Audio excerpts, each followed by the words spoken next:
Anna had always been a curious person. She loved to explore and learn about the world around her. But nothing could have prepared her for what she would discover on that fateful night. Anna was a young journalist who had recently moved to a small town in the countryside. She was excited to start her new job at the local newspaper and was eager to explore her new home. One evening, she received a tip about a strange occurrence in the woods outside of town. Intrigued, she decided to investigate. As she drove out to the woods, the sun began to set, and the darkness closed in around her. She arrived at the designated spot and stepped out of her car. The woods were eerily quiet, and the only sound was the crunching of leaves under her feet. She followed a narrow path deeper into the woods, her heart pounding in her chest. Suddenly, she heard a strange noise. It sounded like whispers, but she couldn't make out what they were saying. She spun around, but there was no one there. She continued on the path, but the whispers grew louder and more insistent.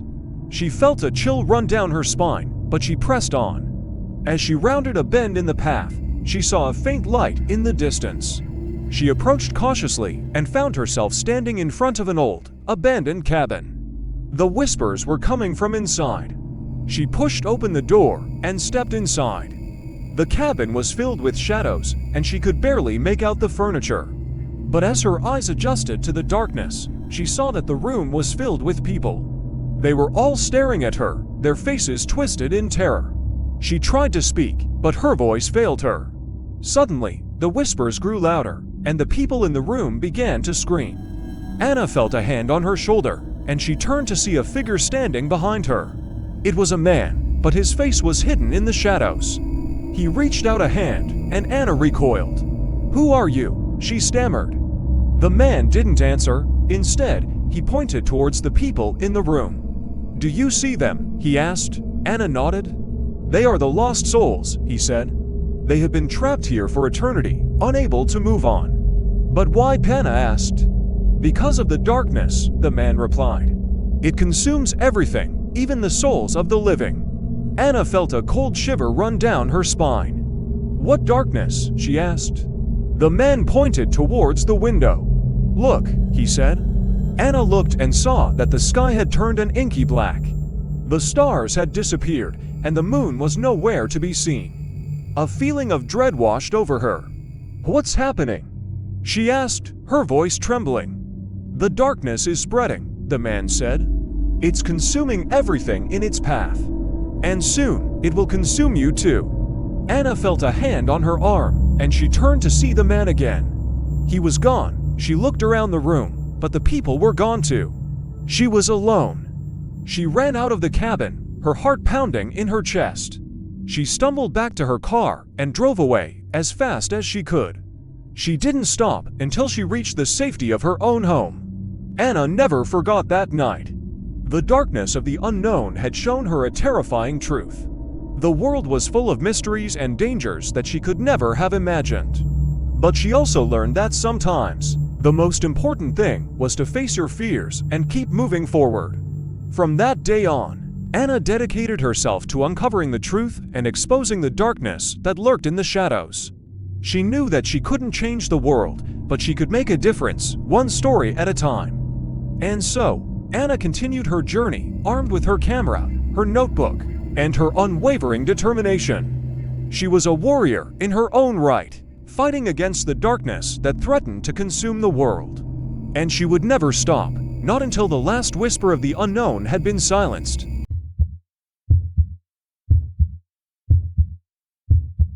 Sarah had always been a practical person. She didn't believe in ghosts or the supernatural. She was a scientist, after all, and she knew that there had to be a logical explanation for everything. But that all changed when she moved into her new apartment. At first, she didn't notice anything out of the ordinary. The apartment was small, but it was clean and well-maintained. She liked the location, and she was happy to have a place of her own.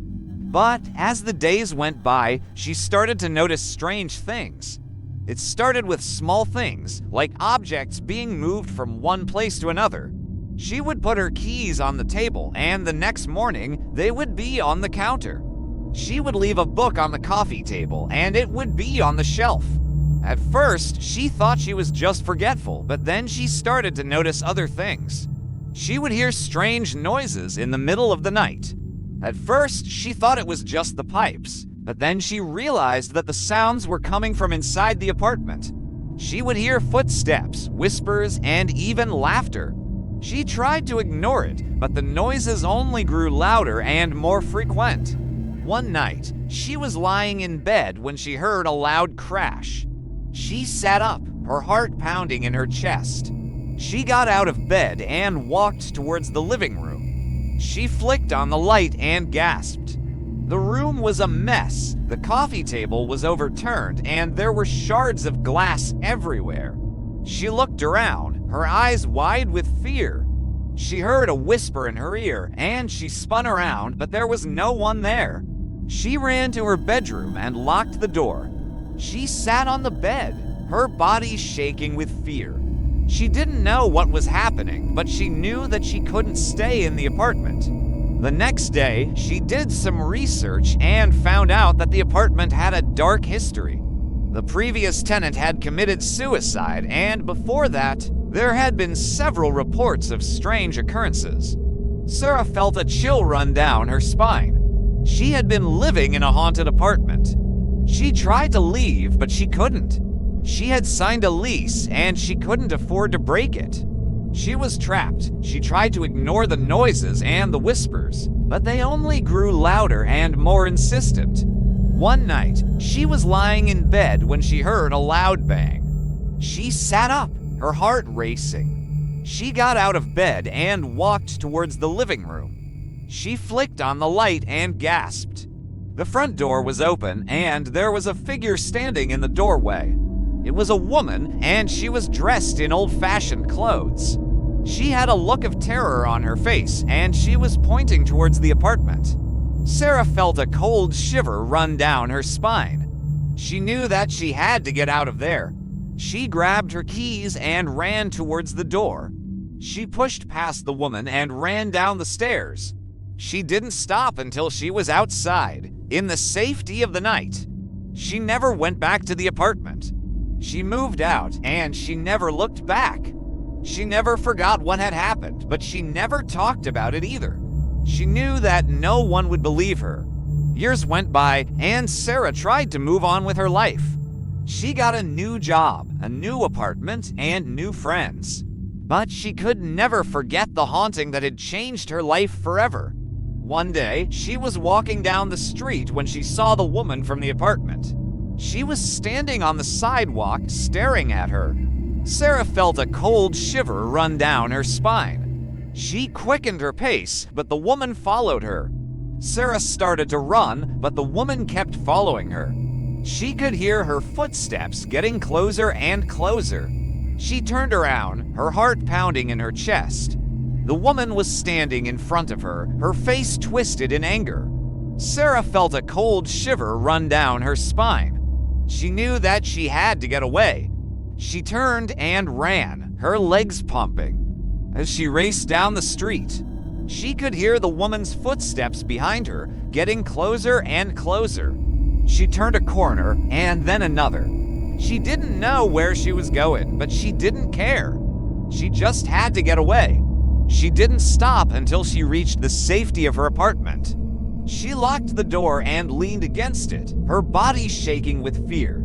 She looked out the window, but the woman was gone. She never saw her again, but she knew that she was still out there, watching her, waiting for her. Sarah lived the rest of her life in fear, haunted by the memory of that night. She never forgot, and she never forgave herself for not being able to help the woman. She knew that she would never be free, not as long as the woman was still out there. The haunting of the everyday had changed her life forever.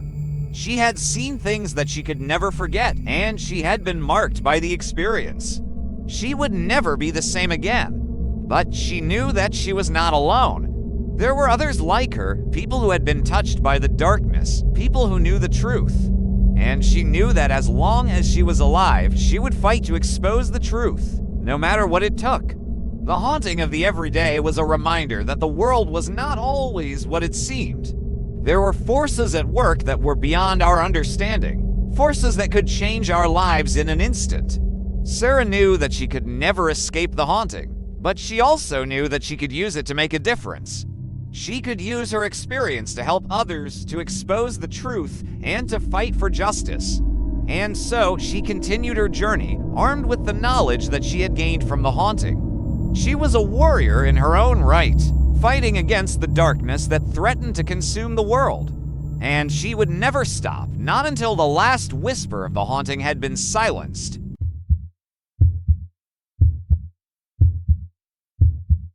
Jack had always been a skeptic when it came to the supernatural. He was a man of science, a researcher at a prestigious university. He didn't believe in curses or ghosts or any of that nonsense. But that all changed when he stumbled upon an old, dusty book in the library's archives. The book was called The Curse of the Everyday Life, and it was written by an anonymous author. It told the story of a man who had been cursed by a witch, and every day, he would experience a strange and terrifying event.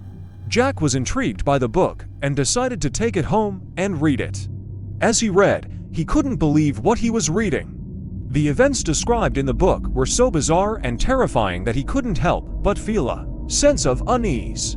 He read about a man who would wake up to find his house on fire, only to find out that it was only a dream. He read about a man who would see a ghostly figure in his mirror, only to find out that it was his own reflection. He read about a man who would hear strange noises in his house, only to find out that it was his own voice.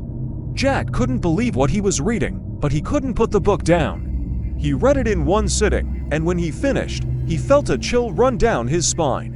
He knew that the book was a work of fiction, but he couldn't shake the feeling that there was some truth to it. Days went by, and Jack couldn't stop thinking about the book. He couldn't shake the feeling that there was something more to it. He decided to do some research and find out more about the book and its author. He spent days in the library, reading everything he could find about the book. He read about the history of the book, the author, and the curse. He read about the people who had read the book and experienced the curse. He read about the strange and terrifying events that they had experienced. As he read, he couldn't help but feel a sense of unease. He knew that the book was a work of fiction, but he couldn't shake the feeling that there was some truth to it. He couldn't shake the feeling that the curse was real. One day, as he was reading, he heard a strange noise. It was a low, rumbling sound, like the sound of thunder. He looked out the window, but the sky was clear. He shrugged it off and continued reading. But the noise grew louder and louder. It was a loud, booming sound, like the sound of an explosion. He looked out the window, and this time, he saw something. A cloud of smoke was rising from the street. He couldn't believe what he was seeing. He grabbed his coat and ran outside. When he got to the street, he saw that a car had exploded. The front of the car was engulfed in flames, and the windows were shattered. He couldn't believe what he was seeing. He had heard the explosion, he had seen the smoke, but he couldn't believe that it was real. He stood there, in shock, as the fire department arrived and put out the fire. He watched as the paramedics arrived and took the driver away. He couldn't believe what had happened. As he walked back to his apartment, he couldn't shake the feeling that the book was to blame. He couldn't shake the feeling that the curse was real. Days went by, and Jack tried to put the incident out of his mind. He tried to focus on his research, but he couldn't shake the feeling that something was watching him. He would hear strange noises in the middle of the night, and he would see shadows moving in the corner of his eye. He tried to ignore it, but the feeling only grew stronger. He would wake up in the middle of the night, drenched in sweat, with a feeling of terror. He would see things that he couldn't explain. One night, as he was lying in bed, he heard a loud noise. It was a loud, crashing sound, like the sound of breaking glass. He got out of bed and walked towards the living room. As he turned on the light, he gasped. The window was shattered, and there was broken glass all over the floor. He couldn't believe what he was seeing. He had heard the noise, he had seen the broken glass, but he couldn't believe that it was real. He spent the rest of the night cleaning up the broken glass, but he couldn't shake the feeling that the book was to blame. He couldn't shake the feeling that the curse was real.